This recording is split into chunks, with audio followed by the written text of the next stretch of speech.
Hello viewers, I'm SB and welcome back to Endless Legend, where despite what I think is a much better start than we had last game, I still feel desperately behind. The cult is an interesting challenge, but I wonder if it was a good idea to play the hardest faction in our first couple of new games with this increased difficulty. Well, we're gonna play this one out. We're gonna do our best, and win or lose, I think after this we're gonna change factions. I need to play somebody where I can chalk up a win and get a little bit of my morale back, man. So look at this. I was looking at the status screen. The Vaulters are actually the least dangerous player. I mean, if score correlates to ability to win the game, which it generally does not for players, but generally does for AI in my experience. Because AIs that are doing a good job of winning the game also are fulfilling the things that give you high score.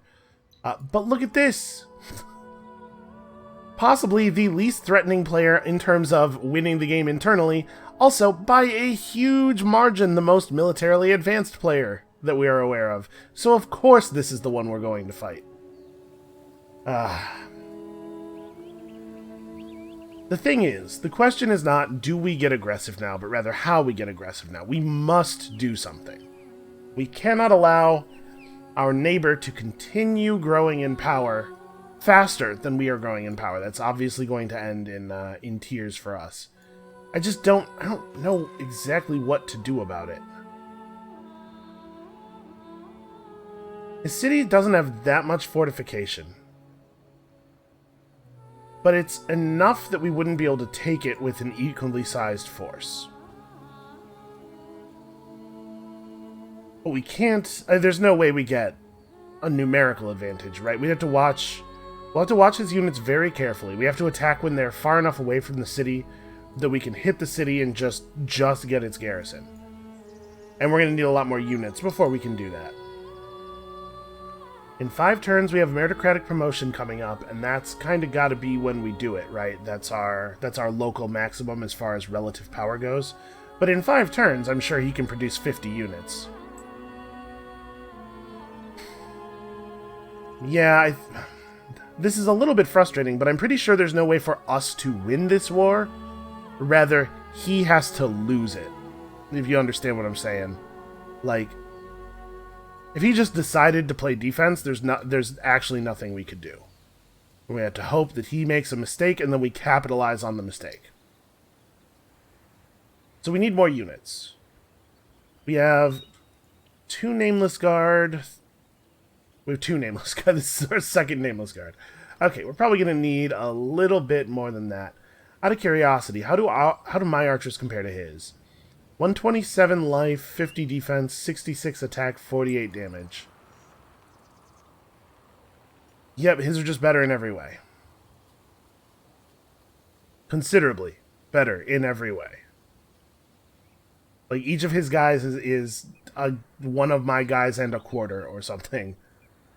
Ugh. It's tough with Vaulters. I don't know if we've talked about this before, but this Techno-Lover trait they have causes them to get extra stats from their gear. It's a little more complicated than that, but for our purposes, effectively, they get more stats from gear made out of strategic resources, which makes them very difficult to fight in the early game. The Draken are settling forward aggressively. Like, I kind of wonder if we should go up and attack Pink instead in order to get a little bit of a slingshot going, you know, get some of those industry stockpiles, use those to help push out the army that could fight Blue. But the problem is, once we declare war on Pink, we need a way for that war to come to an end. Are you, by chance? No, you are not at war with Purple. What a shame. Right, because there's no version of this where we can take Blue with the units we're actually going to have in 5 turns. Man, I feel really behind. I feel like really, really behind in a way that I don't know how to recover from.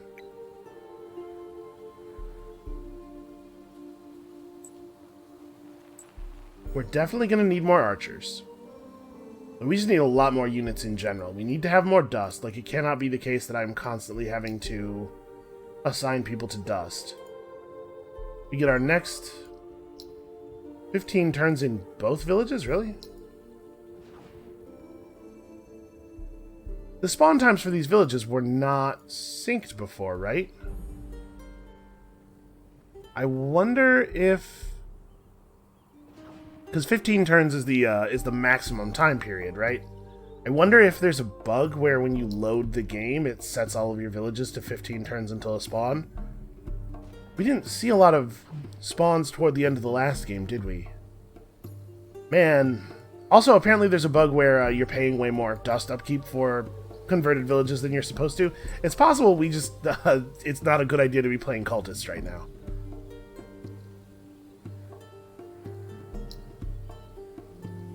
So, in 5 turns, we can build 2 Nameless Guard and a Justiciar. If we move people off of Industry... If we move anyone off of Industry, that stops being true. Well... We could sell some of these really low-level Justiciars, the ones that we can't re-equip, but I'd rather not. At this point in the game, like I said before, they're more relevant than they will ever be again. And they're not that much worse than the ones that we have the Iron Gear on, so... to try to minimize that. The Draken have generated 2,000 influence. That's not a big surprise. Draken are very good at generating influence. We could probably have gotten that, but it would have been at considerable cost. We got to go over here and pick up a new unit, because we are... Let's see, what do I want this army to be? I think I'm going to...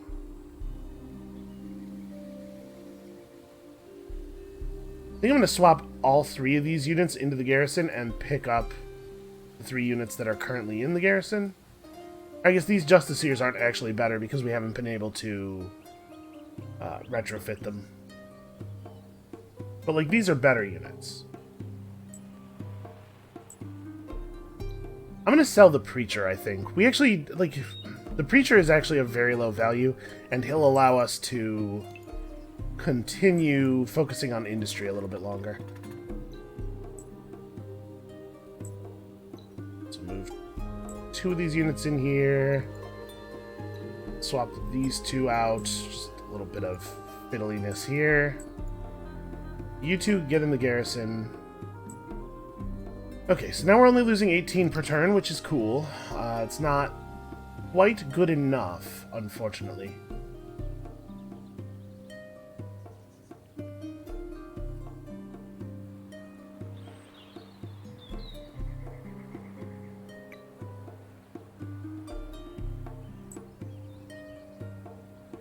Yeah, I'm trying to figure out the right balance. Like, the Justiciars aren't actually very good, but we can't make an army that's entirely Nameless Guard, because the enemy does have cavalry and stuff. Like, we need melee attackers to run up on the enemy and eat their attacks, especially if we're talking about an army that is heavy on Rumblers, which are extremely slow units. We really want to make sure we have melee attacks enough to prevent them from getting the attacks they want. We want them to be making counterattacks as directed by our units, you know? So we have enough money to hold out now. We'll make it to meritocratic promotion without having to sell anything else and without having to divert anybody to dust.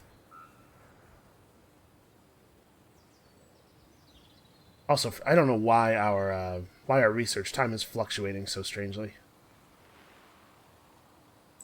Basically trying to keep an eye on them here. So there's 6 units in their garrison now with 200 extra health each. So it's really, really difficult to attack into 1,200 bonus health on top of their units being better than our units.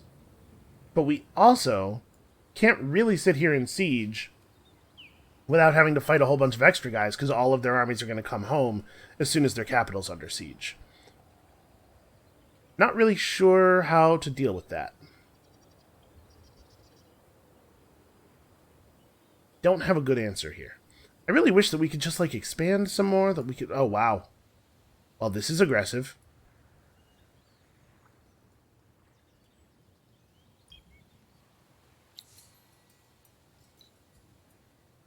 We have to go to war with pink, right? Like, I literally can't fight blue. The gap between my military power and Pink's military power is only like a factor of 4 or 5. And their stuff's going to be easier to take. We can break them down a little bit. They're expanding really aggressively. They're growing much quicker than blue is. We can't do this, and it's, I don't even think, most beneficial to us to do this. We got to take down a couple of pink cities. So after we get meritocratic promotion, maybe it's time to also pick up destructive analysis. And we won't wait on that. We'll go as soon as meritocratic promotion is up, but we hopefully we'll be able to get some science stockpiles. Like, I don't know what else to do. We definitely have to start having an effect. In fact, this may be turn 42 may be even too late to start having an effect. But honestly, I don't think our military was in any position to challenge anybody prior to this. I gotta keep pulling units out of the garrison here. Oh, it's getting dark. Oh, right, we don't have meritocratic promotion yet. I can only merge one of you in. Yep, and my villages are being aggressively hunted and destroyed by Pink, which is also a problem. Yeah, we have to fight Pink. The good news is, with that village dead, we're no longer negative on dust. Influence on anomalies returns to normal, which is pretty whatever. I'd rather get the Nameless Guard done first.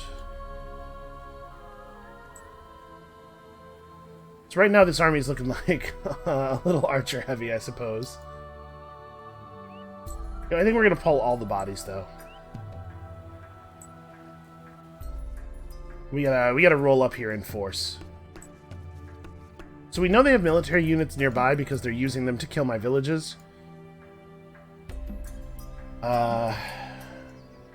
And not really a lot I can do about it. We do still need to actually do retrofits on 2 of these sisters, right? 156. If we sold off one of these units, that would cover it. That's tough, though. Obviously, I don't really want to go in there any shorter bodies than we already are.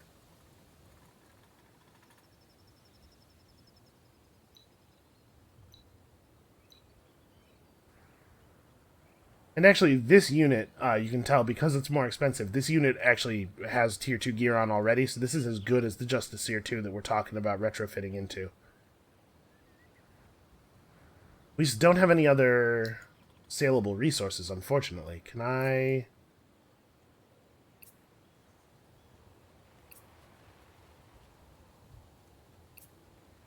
Okay, this is the maximum number of people we can pull off industry without losing the ability to get this Nameless Guard out in time.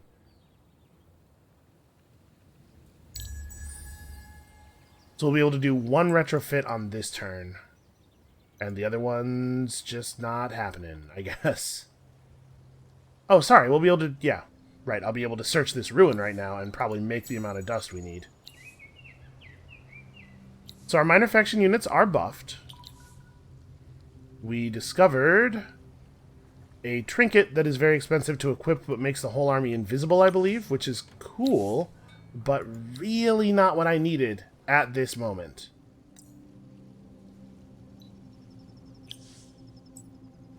Nice of the dust eclipse to finally show up, though.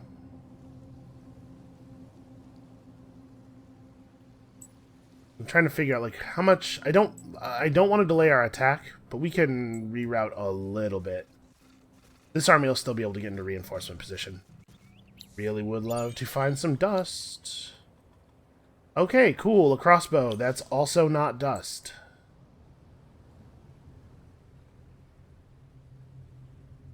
I guess we do have to go out of our way, because I need this money. Wolfbane the Shepherd. It's like I'm being mocked. Well, at this point, I guess we don't need the money. Now that we've spent all this movement, we're still in our territory at the beginning of next turn instead of being on the march, so... I guess it's fine to wait. We do get to see what they're packing a little bit here. Man, this unit's, like, extremely more killable than those Vaulters. Telsum Warlocks are pretty scary. Very high attack, very high damage. Not really... Their defense is not really that bad. Usually their thing is their glass cannons, but these guys are reasonably well equipped, it seems like. So what we really want this army to do is immediately run down into a position where I know they will be in reinforcement range for this army. The Nameless Guard that we pop out of here can search that ruin on his way over. And then it's gotta happen, right?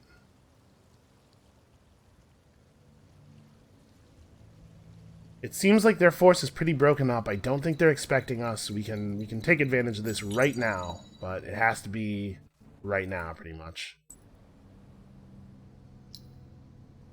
So let's new army U. Hey, look, we found some dust. Now that it's much less important, we've got some dust. Right, let's refocus you dudes.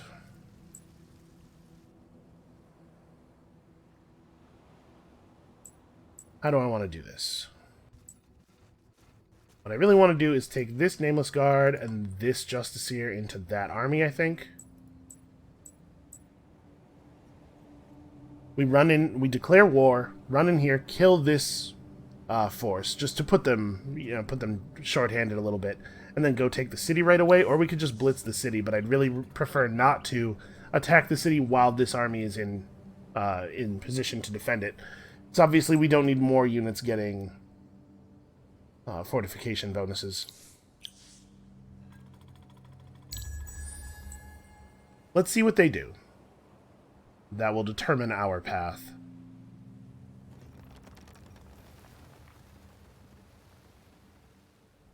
This is actually kind of awkward. These two cities are so close together that we might have to fight both of the garrisons.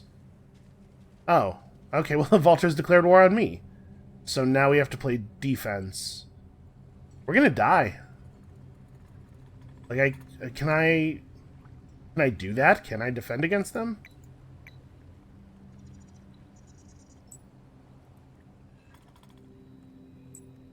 Okay, well the good news is, let's try the bright side here.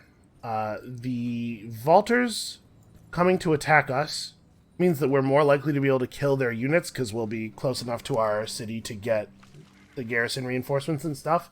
And if we can kill some of their units, it makes it much more likely that we'll be able to successfully attack a city. But yeah, the Vaulters declaring war on us right then at that moment is, I think, actually the worst possible thing that could have happened.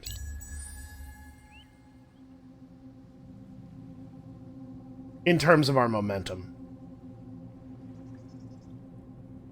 If they declared war on me and then brought no troops over just to make me think I had to play defense, I'm going to be very cross. Yeah, I guess that did happen. People are moving up eras. It seems like there actually are not any units? That's strange. It's kind of hard during the Dust Eclipse season to tell where I have vision and where I don't. Like, this tile is in vision and that tile isn't, but their coloration is not super different at the moment. Let's go get this movement conflux. Okay, here's the army that is menacing us. So it's those 3 Rumblers. This is an army we saw a couple of minutes ago. Although at that time it did not have a hero at its head.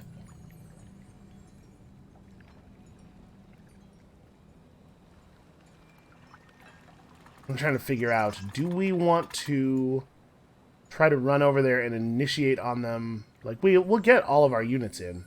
I guess there's no reason to wait. We're not going to get a better opportunity than this.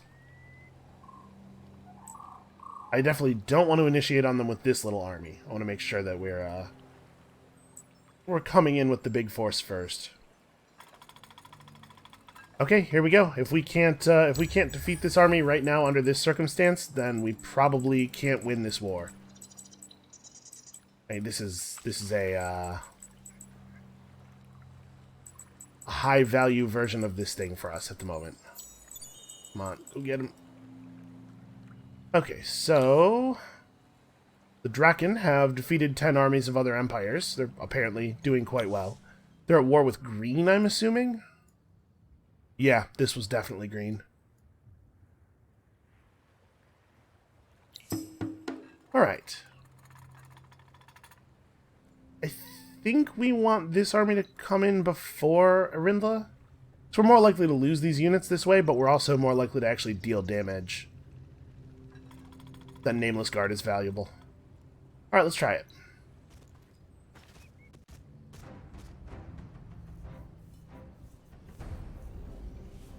So here's a weird thing. When you engage in combat, it sets up the deployment zones. And then any spaces that are owned by a player, like any actual city spaces owned by a player, and I assume Golem camps work for this as well, become part of that player's deployment zone. So we're allowed to squish them between our units like this, which is kind of a weird thing. We can prevent... wait, maybe we can't. I was going to say we can prevent their archer from actually taking any shots because we go before he does, but it looks like that may not be true.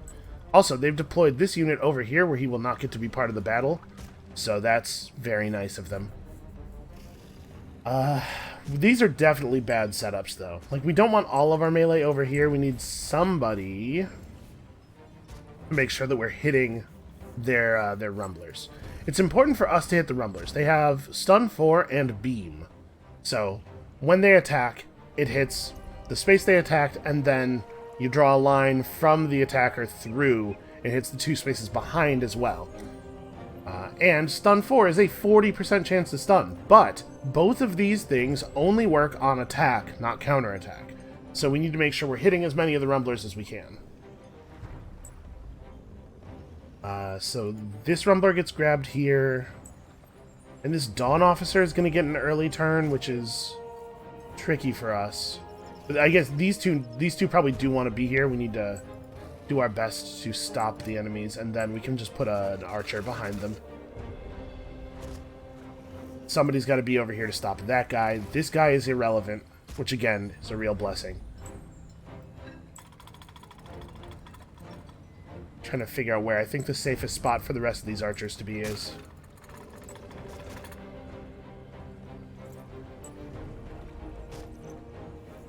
I guess over here is not that safe. We want to make it not trivial for the Dawn Officers to just run up and kill them, I guess. This guy has 7 move. 1, 2, 3, 4, 5, 6, 7. So it's pretty hard for us to arrange our archers such that none of them can be attacked by him. The importance of good cavalry. 1, 2, 3, 4, 5, 6, 7. This is actually the only way that works. We can do this. We have enough movement. Like, we're pretty fast. We have enough movement and attack range that we can still fight from starting in these spaces.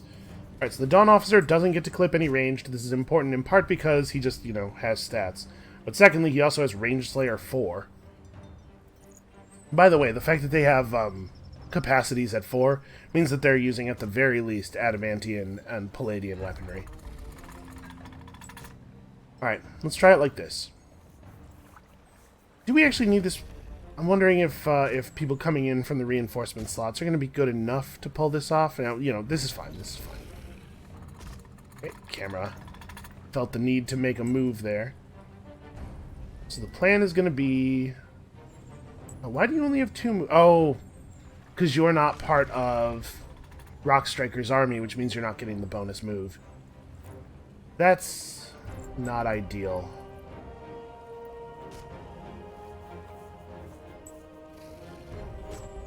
Well, then we probably do just want to have you hit this guy. Yep, you definitely want to hit that guy. You want to try to hit that guy, and this might work. We might be able to immobilize all 3 of these guys, but it's also possible that the Dawn Officer will hit one of our Justiciars and prevent them from intervening, which would be scary if it happens. Also, that Dawn Officer having 3 morale to start this turn with is bad for us. And really, I think we have to focus pretty hard on their ranged units. The Marine is probably the most important thing to kill. The Dawn Officer is also dangerous. The others are more controllable. Their hero is actually their most damaging unit, but their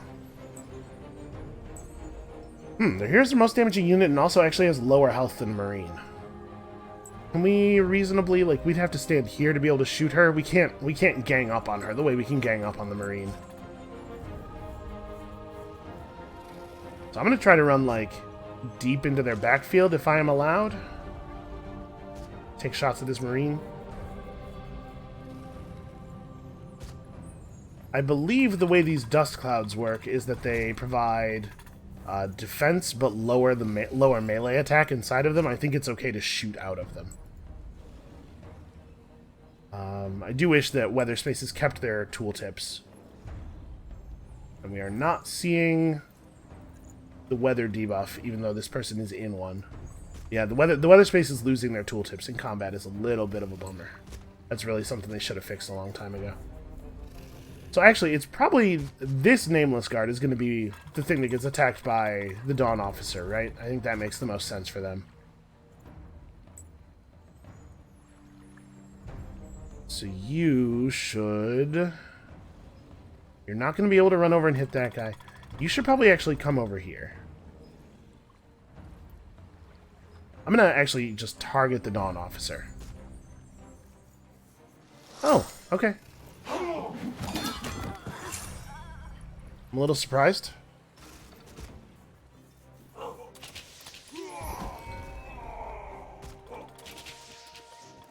Yeah, I'm really surprised about that 112. I was expecting a lot more like 30s. Okay, so this Rumbler probably moves to here, attacks, and hits both of these guys, which is not totally ideal for us. And of course we're going to do actually no damage. Oh no! Oh, alright, that was really good. That was really, really great for us. It is extremely disappointing that this Justiciar felt the need to stand on the reinforcement slot.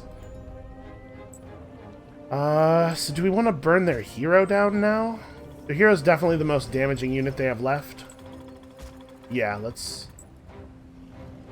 1, 2, 3. We actually can't hit the hero with a lot of our ranged. Rock Striker can get around over here.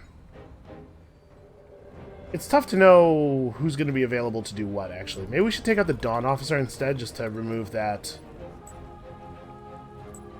Oh, also, he has the status effect on him, although it's not appearing in his status effect bar, which means we can't mouse over it. Yeah, that's inconvenient. You hit there, you hit there.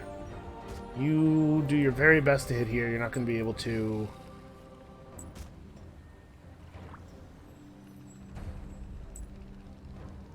And we're going to try to focus on their hero, I think, with the units that we can do that with.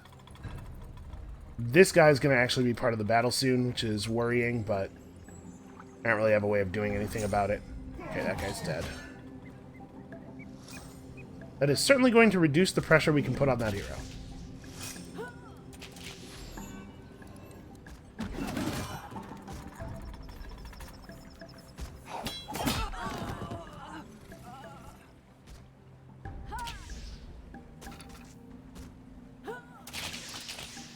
Oof, boy. I knew we weren't going to get her, but that's even less damage than I thought we were going to do.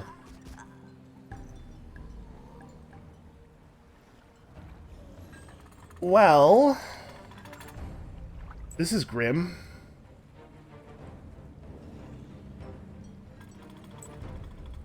So we can still disable some of the rumblers, but not very many of them. So here, you go before this Justiciar so we can issue a command. By the way, in case you're not aware, you cannot usually issue a move command to an occupied space. You have to hold Alt when doing it to override the internal complaint that, hey, that's not a thing you're allowed to do. But we're going to start losing archers rapidly here. And unfortunately, there's very little that can be done about it.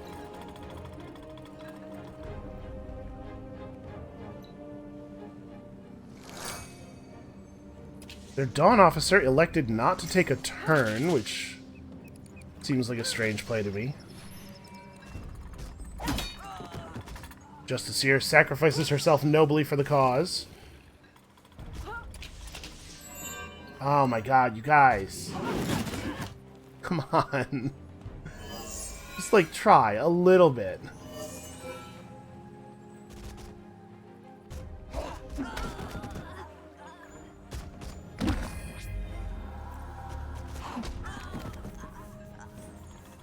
Yep, well, that's the end of that, then. Okay, so we need the archers to dance back a little bit.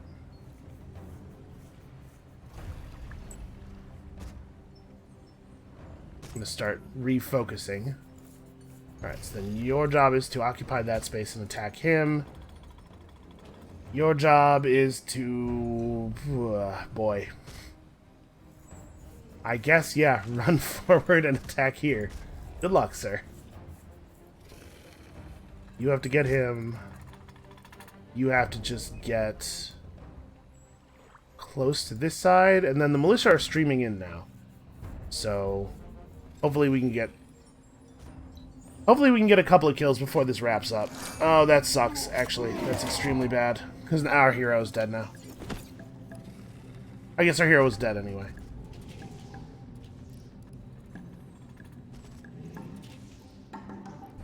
Yeah, we took a chance there on wiping their hero out before the damage could get any worse. But what did we get? 3 zeros in a row? Is going to make it difficult.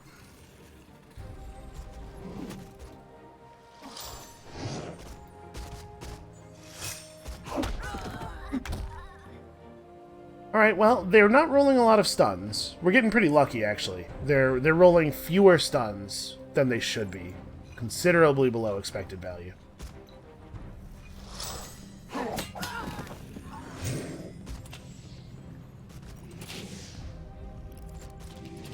For the record, I sometimes bristle about the fact that the AI clearly does things that are wrong just because they will hurt the player. This is not one of those things. This is a good move on Blue's part. This was the moment that we were gonna start trying to get strong enough to fight them, and like this is the optimal moment for them to start putting pressure on me. This is what I would describe as a frustratingly good move.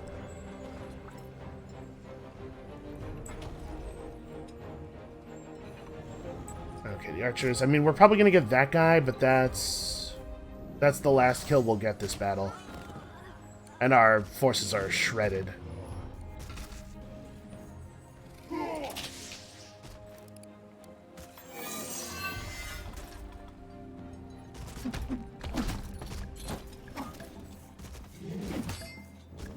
That was a good hit. 48.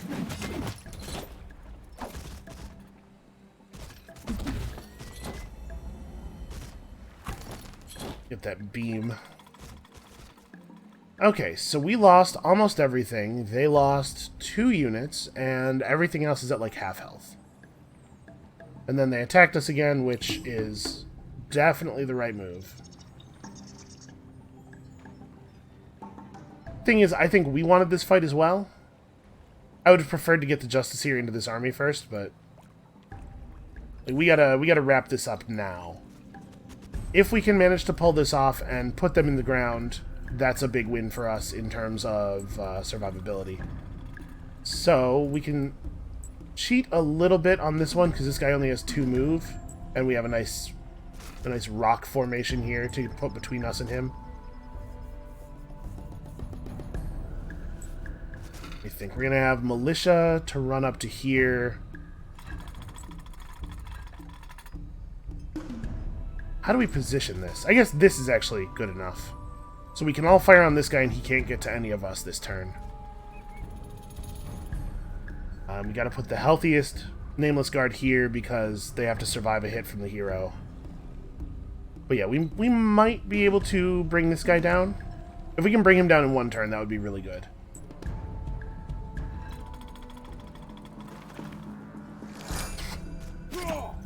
Dawn officers are so fast, and also they're literally immune to all damage, which is causing some problems for us.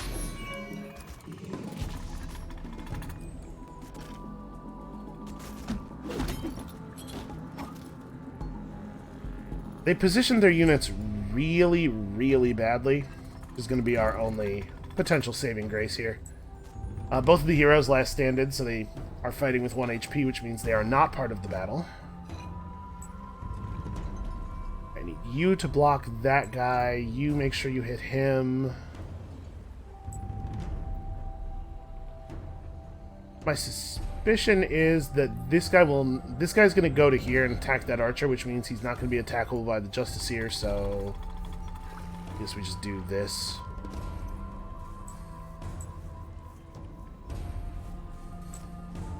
You guys should try to kill him, though. I think we can actually do that.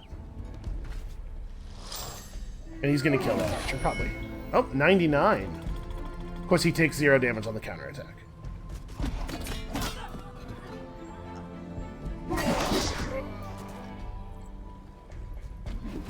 Alright, so that locks that in position, which prevents this one from being able to move or attack in any way. So a lot of this is about limiting the amount that they get to play the battle. To be perfectly honest, yeah, like this guy is a priority target now. Hey, you did more than 0 damage. It's a miracle.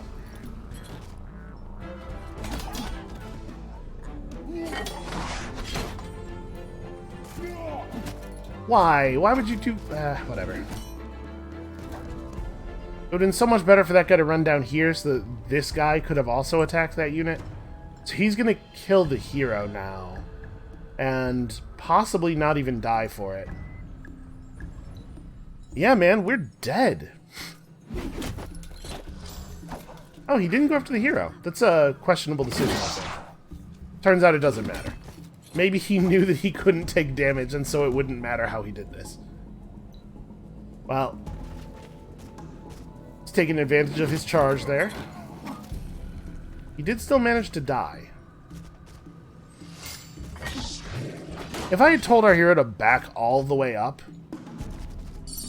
we could have ended the battle with the hero still left. But yeah, now they get to walk over and attack the city next turn, and we have no units to defend it. This one Justiciar is not going to manage to pull it off with 350 fortification. So I think what we've learned here is that I have not regained enough of my game sense to play the hardest faction just yet. But I think this was good for this is good for informing us of enemy pacing, giving me some idea of what we're going to be up against as we play some more traditional games for the next couple. I have to say, I'm really worried. This is much harder than it was with just the old improved AI mod that I used to use.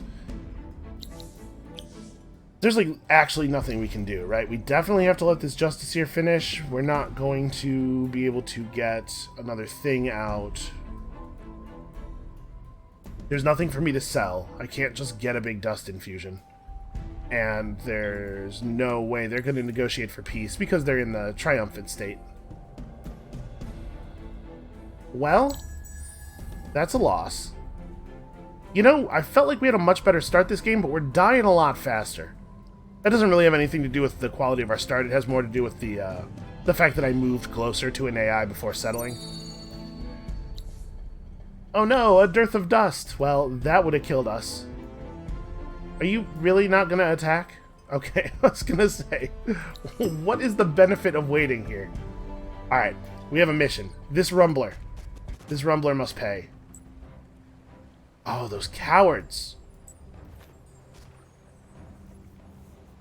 We're going to start in a position where they don't initially have access to us. I want that Rumbler. We're going to try to skirt around their forces. Oof, 4 range. That's a thing.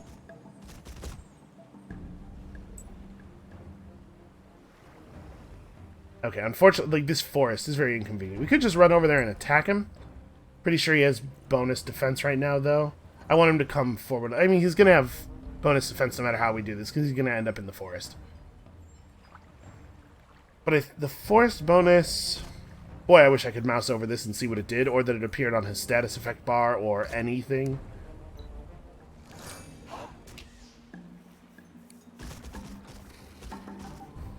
Oh, he ran out of the forest.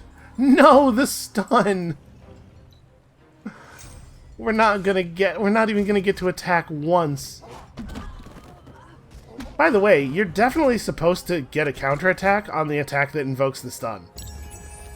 Like, my units with stun got counterattacked last game while they were dealing stun, didn't they? Like, we should have gotten an attack there. The fact that it would have dealt 0 damage is irrelevant. I should have gotten the attack, is what I'm saying. Also, red is Wild Walkers, and they were doing even better, which means that probably we would have had no effect on the outcome of that game because we would not have been able to interfere with red. We had no idea where they were. They were probably, I'm guessing, far left side of the continent or top left, which would have meant that we would have had to go through blue to get to them in one of those cases, and in the other case, they're just actually the maximum overland distance away from us. So they would have been very, very difficult to affect. Oof. Man. Oof. Alright. That's going to be it for us for today, obviously. My plan is to start with a new faction tomorrow. Let me know in the comments below if you have any ideas about that. We need to play somebody a little bit easier, apparently. I gotta, like, step back into it more slowly. But we learned some valuable things about how the AI is paced on this difficulty with this mod, and we also learned some new things about game mechanics. I did not realize that it was possible for there not to be a dust eclipse before the first winter. That's important to know, because we kind of formulated a plan that was dependent on that, right? And now we will know not to do that for the future. So, like I said, tomorrow, it's a new game. Let me know in the comments below who you would like to see or who you think I could handle as we continue to reacclimate to this difficulty, and we'll see you then.